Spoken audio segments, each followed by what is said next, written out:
When Trump flew to Kinston, North Carolina, big crowds thronged.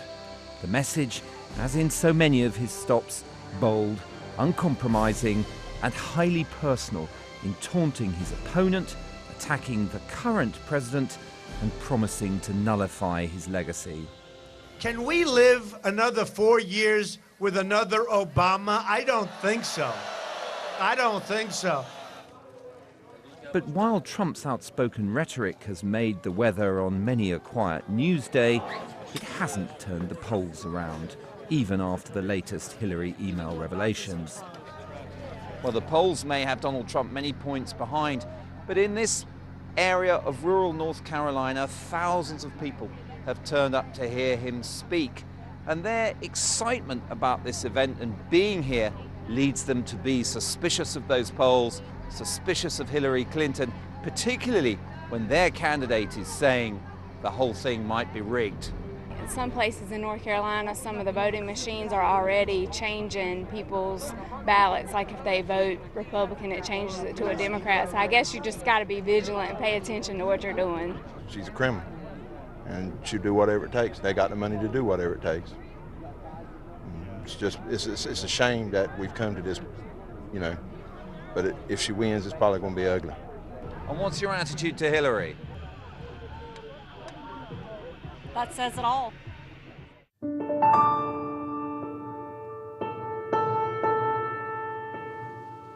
The seeds of America's division were sown early. This is Monticello, home of Thomas Jefferson. He designed it as he designed the US Constitution, striving for perfection of form and function.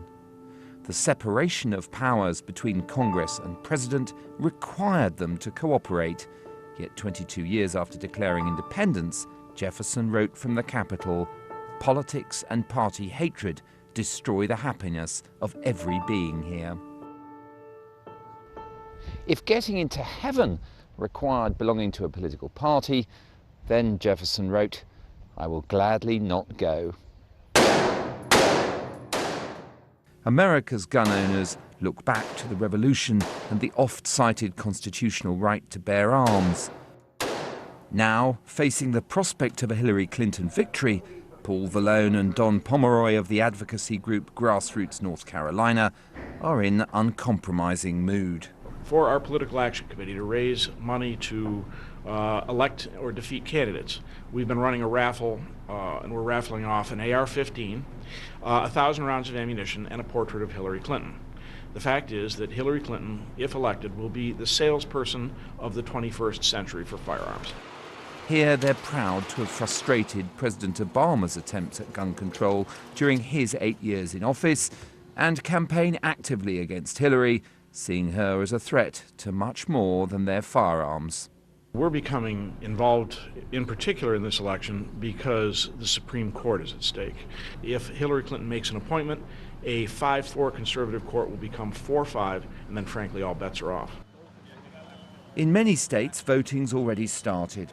Arriving at his polling station, Alex Bodyfort runs the gauntlet of candidates. My name is Michael Garrett. I'm running for the state senate. The ballot paper in his state has more than 24 different votes on it, including for Senate and House of Representatives members. And given the Republican commitment to repealing many of those measures President Obama actually got through, he was clear which way he wanted to vote. Whatever progress we make from the previous regime seems to kind of get left behind as opposed to built upon.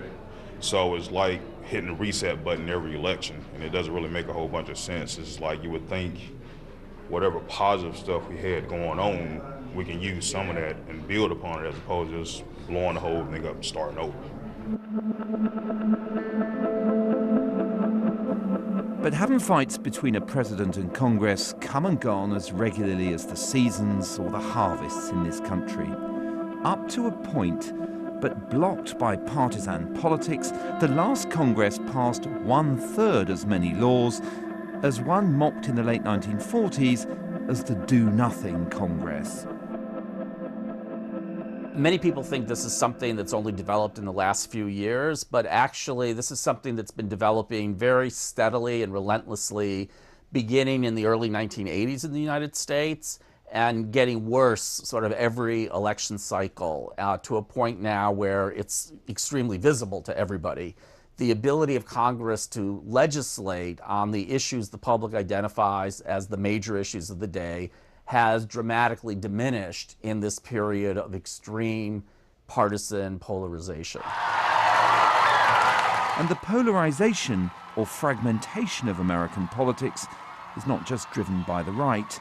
This contest has seen the emergence of a left-wing insurgency within the Democratic Party, and Senator Liz Warren is one of its standard-bearers, with a message that plays on gender as well as political differences.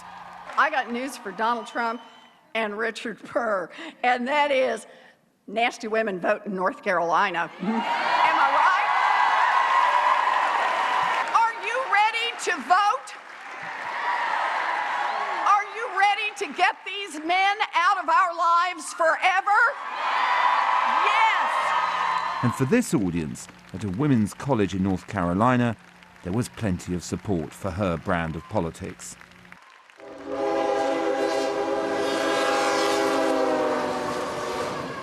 In the wake of the economic crises, political machines have kept rumbling onwards, with messages targeting their constituencies.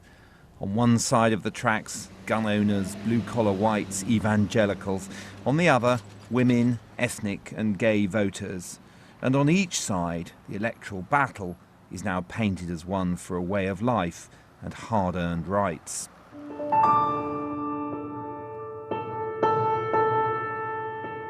This is Stanton, Virginia, where Woodrow Wilson was born.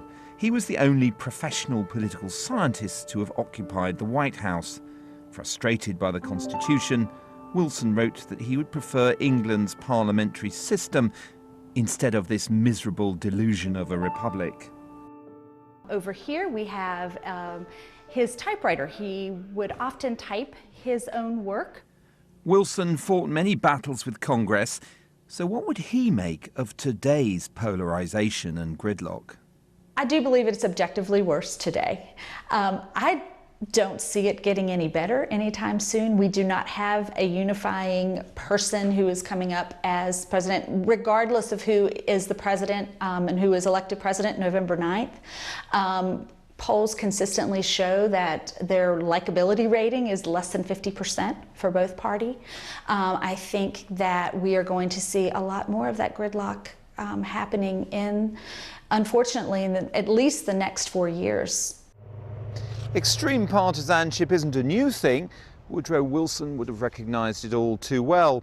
But what has happened recently is that it's reached a point where a president has very little chance of enacting the platform that they were elected upon. And if that's the case, it poses basic questions for the future of democracy. Where will the strain of polarised messages and undeliverable agendas lead? It's already produced incitement and, in isolated cases, violence. In Orange County, North Carolina, the local Republican Party offices were firebombed. This is basically political terrorism.